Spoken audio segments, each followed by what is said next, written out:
Hello everyone. आज हम discuss करने वाले हैं हिमाचल का मंत्रिमंडल का। तो किस मंत्री को कौन सा डिपार्टमेंट मिला है उसके बारे में हम डिटेल में पढ़ेंगे। और आने वाले एग्ज़ाम में ये काफ़ी ज़्यादा इम्पोर्टेंट टॉपिक है, तो एक या दो क्वेश्चन आपको वहाँ से ज़रूर मिलेंगे। तो अभी हम डिस्कस करने वाले हैं हिमाचल के मंत्रिमंडल को। तो वीडियो शुरू करने से पहले मेरी आपसे एक रिक्वेस्ट रहेगी कि आप चैनल को ज़रूर सब्सक्राइब कर लें और वीडियो को ज़रूर लाइक कर दें और अपने दोस्तों के साथ भी इसको शेयर कर दें। तो शुरू करते चलिए। तो सबसे पहले हम बात करेंगे जो पहला क्वेश्चन जो एग्जामिनर पूछ सकता है कि इस बार जो विधानसभा इलेक्शन हुए थे तो वो कौन से नंबर के विधानसभा इलेक्शन थे। तो आपको इसको याद रखना कि इस बार जो इलेक्शन हुए थे वो 14th नंबर के इलेक्शन थे, ठीक है। तो 14वें इलेक्शन हुए थे इस बार, तो ये काफ़ी ज़्यादा इंपॉर्टेंट क्वेश्चन बन सकता है और एग्ज़ाम में ये पूछा जा सकता है। तो आपको इसको बिल्कुल ध्यान में रखना है। तो अभी आपको सबको पता होगा कि जो टोटल सीट्स है हिमाचल में वो है 68 सीट्स। साथ में सेकंड क्वेश्चन जो यहाँ से बन सकता है कि कौन सी पार्टी ने कितनी सीट्स जीती थी। तो जो एचएस लेवल के जो एग्ज़ाम होते हैं उसमें भी ये क्वेश्चन पूछ लिया जाता है, तो आपने इसको भी नहीं छोड़ना है और इसको भी एक बार हम देख लेते हैं। तो कांग्रेस को इस बार 14 सीट्स मिली है और जो बीजेपी है उसको 25 सीट्स मिली है और जो इंडिपेंडेंट थे उनको 3 सीट्स मिली है। तो जो इंडिपेंडेंट थे वो कांग्रेस में मर्ज हो गया और टोटल जो सीट्स बन गई थी वो 43 बन गई थी और कांग्रेस की सरकार आई थी। तो इस बार जो इलेक्शन हुआ था उसका जो वोटिंग सिस्टम था वो था फर्स्ट पास द पोस्ट, ठीक है। इसको भी आपने ध्यान से पढ़ लेना है, फर्स्ट पास द पोस्ट, ठीक है। उसके बाद जो इलेक्शन हुए थे वो उसकी डेट भी यहाँ पर मेंशन है।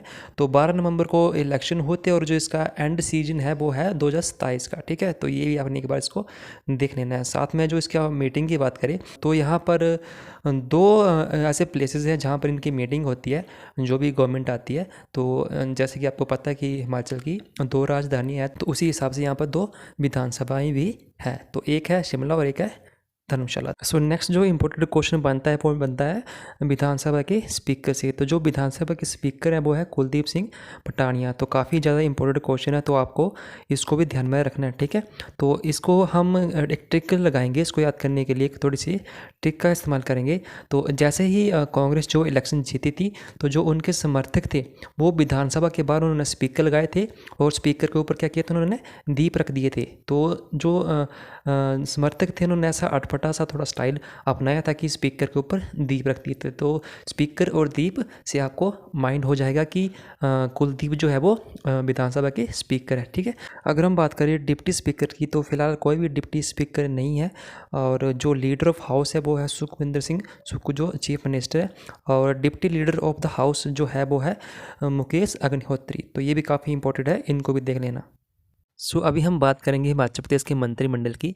तो हिमाचल प्रदेश के मंत्रिमंडल में टोटल 9 विधायकों को मंत्रालय मिला है।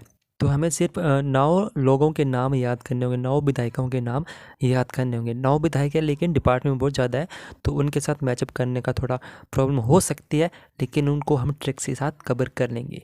तो ठीक है, तो चलिए वीडियो को शुरू करते हैं और देखते सबसे पहले कि कौन कौन से डिस्ट्रिक्ट से कितने कितने विधायक हैं। तो सबसे पहले शुरू करेंगे राजधानी से। तो शिमला डिस्ट्रिक्ट में टोटल 3 विधायक है जिनको मंत्रिमंडल का पद मिला है। और सिरमौर की बात करें, सिरमौर में 1 है और किन्नौर में भी 1 है, सोलन में भी 1 है, ऊना में भी 1 है, कांगड़ा में भी 1 है और हमीरपुर में 1 है। तो ये टोटल 7 डिस्ट्रिक्ट है जिनमें जो मंत्री है उनको मंत्री पद मिला है। बाकी किसी भी डिस्ट्रिक्ट को कोई मंत्री नहीं मिला है फ़िलहाल के लिए। 9 मंत्रियों में जो 3 नाम है वो काफ़ी ज़्यादा फेमस नाम है, जो कि हमारे सीएम है सुखविंदर सिंह सुक्खू, दूसरे जो वाइस सीएम है, ठीक है, अग्निहोत्री जी, और तीसरे जो है वो विक्रमादित्य सिंह है। ये जो 3 नाम है तो इनको आपको अच्छे से कर लेना है और आई थिंक आपको इनका नाम याद करने में कोई दिक्कत नहीं होगी, बट आपको इनके जो डिपार्टमेंट होंगे वो थोड़ा उनके साथ मैचअप कर लेना, ठीक है। और बाकियों के नाम भी हम ट्रिक के साथ याद करेंगे, लेकिन अभी हम इनके डिपार्टमेंट देख लेते हैं किस किस मंत्री को कौन कौन सा डिपार्टमेंट मिला है। सबसे पहले हम बात करेंगे सुखविंदर सिंह सुक्खू जी की। तो इनको जो मंत्रालय मिले हैं वो है वित्त मंत्रालय, सामान्य प्रशासन, गृह, योजना, कार्मिक एवं अन्य सभी विभाग जो किसी अन्य मंत्री को आवंटित नहीं है, ठीक है। जो अभी तक अलॉटेड नहीं हुआ है, जितने भी डिपार्टमेंट बच गए हैं उनका कार्यभार कौन संभाल रहे हैं, मुख्यमंत्री सुखविंदर सिंह सुक्खू। सो 3 डिपार्टमेंट, फाइनेंस, प्लानिंग और जो होम है वो कौन संभालता है? सीएम ऑफ हिमाचल प्रदेश, ठीक है। सो इनका जो चुनाव क्षेत्र था वो था नादौन, हमीरपुर। तो इसमें जो सबसे ज़्यादा इंपॉर्टेंट है वो है हिमाचल प्रदेश के, ये 7वें मुख्यमंत्री बने थे। तो इस बार जो इलेक्शन हुए थे, 14वें इलेक्शन हुए थे, उसका जो हाफ होता है वो कितना होता है? 7। तो इनके साथ आप कोरिलेट कर सकते हो, ठीक है, 7 और 14, ठीक है। नेक्स्ट हम बात करेंगे डिप्टी सीएम मुकेश अग्निहोत्री की। तो जो मुकेश अग्निहोत्री, उनको 4 डिपार्टमेंट मिले हैं। पहला है जल शक्ति, दूसरा है परिवहन, तीसरा है भाषा और चौथा है कला और संस्कृति। तो चारों के चारों काफ़ी ज़्यादा इम्पोर्टेंट है, लेकिन जो जल शक्ति और परिवहन है वो काफ़ी ज़्यादा इम्पोर्टेंट है, ठीक है। तो जल शक्ति और परिवहन किसको मिला है? अग्निहोत्री जी को, ठीक है। तो इनका जो चुनाव क्षेत्र था वो था हरोली, ऊना में, ठीक है। तो ये आपको याद रखना है। अब इसको हम एक ट्रिक लगा के याद करेंगे। तो जैसे कि परिवहन की बात आती है, ट्रांसपोर्ट की बात आती है, तो एचआरटीसी हमारे दिमाग में आता है, ठीक है। तो हमें उसी को लेके चलना, जो एचआरटीसी की बसेस है उसी को साथ में लेके चलना है।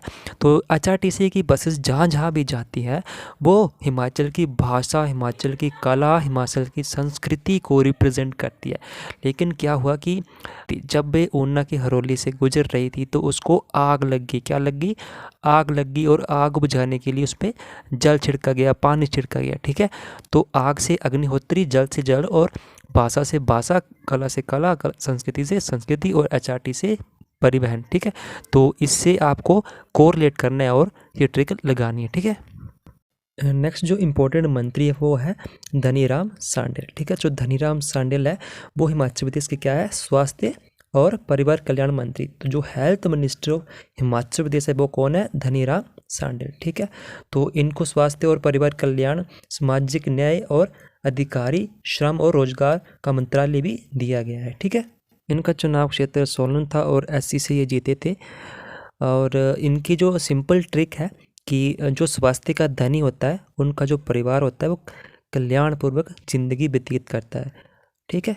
तो यही सिंपल है और इम्पोर्टेंट भी है, तो आपको बस यही याद रखना है, स्वास्थ्य का धनी। सबसे पहले हम हमीरपुर गए, हमीरपुर से फिर ऊना गए, ऊना से फिर सोलन गए। तो जैसा कि आपको पता है कि सोलन में बहुत ज़्यादा उद्योग है, तो जितना भी उद्योग है उसको हमें सिरमौर शिफ्ट करना पड़ा।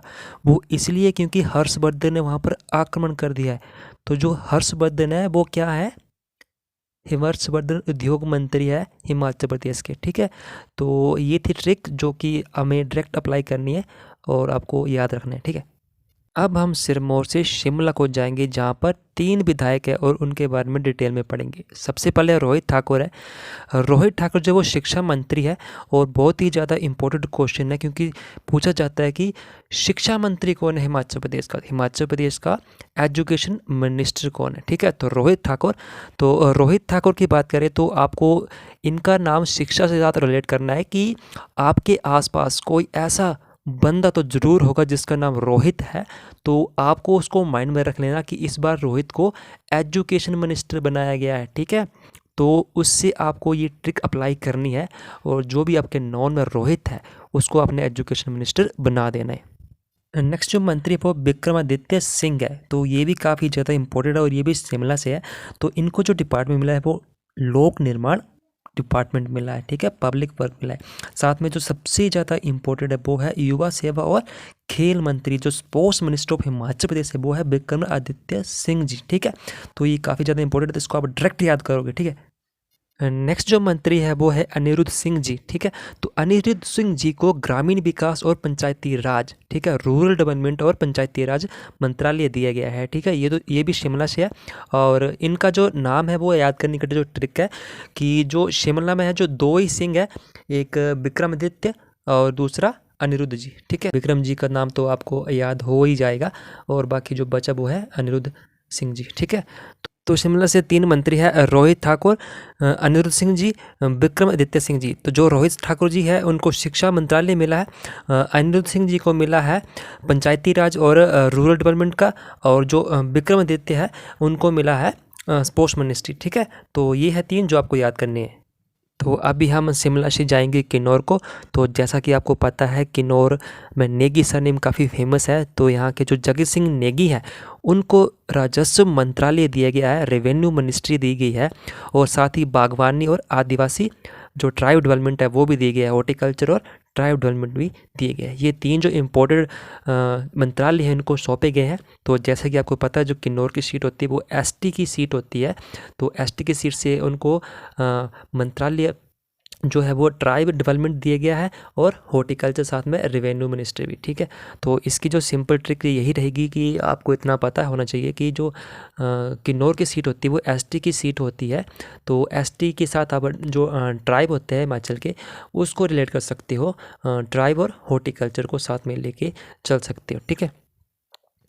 फिर मैं लाहौल स्पीति गया। लाहौल स्पीति से चंद्रताल के आसपास, ठीक है, चंद्रताल के आसपास मुझे कृषि और पशुपालन करना था, ठीक है। कृषि और पशुपालन करना था तो उसके लिए उन्होंने कहा कि आप कांगड़ा जाइए और कांगड़ा में जो एग्रीकल्चर यूनिवर्सिटी है वहाँ से आप डिग्री करके आइए, वहाँ से आप नॉलेज लेके आइए, फिर चंद्रताल के आसपास आप खेती करिए, ठीक है। तो लाहौल स्पीति के चंद्रताल से अब हम जाएंगे कांगड़ा, और कांगड़ा के जो चंद्र कुमार है उनको कौन सा मंत्रालय दिया गया है? कृषि मंत्रालय और पशुपालन मंत्रालय, ठीक है। तो ये थी इसकी ट्रिक और आपको इसको डायरेक्ट अप्लाई करना है। तो जो मैंने बोला है उसको आपने रिमाइंड दिमाग में रखना और पूरी इमेज बना के इसको याद करना है, ठीक है। तो चंद्रताल से चंद्र कुमार, और जो पशुपालन और कृषि है उससे आप कृषि और पशुपालन विभाग उनको दिए गए वो आप याद रख सकते हो, ठीक है। तो ये थे जो टोटल जो मंत्रालय जो मंत्रियों को दिए गए हैं उनके बारे में और थोड़े से ट्रिक्स। तो आप इनको एक बार नोट जरूर कर लें और ख़ुद एक बार जरूर पढ़ें और ख़ुद ट्रिक को अप्लाई करें। आने वाले एग्ज़ाम में इन मंत्रियों से रिलेटेड और इनके डिपार्टमेंट से रिलेटेड क्वेश्चन पक्का बनेगा ही बनेगा, तो आप इनको अच्छे से याद कर लें, ठीक है। तो आज की वीडियो में बस इतना ही। अगर वीडियो अच्छी लगी हो तो लाइक ज़रूर करें और हो सके तो चैनल को सब्सक्राइब भी कर दे और अपने दोस्तों के साथ भी शेयर कर दे। तो कोई डाउट है तो कमेंट करके आप पूछ सकते हो, और फिलहाल आज के लिए इतना ही। Thank you.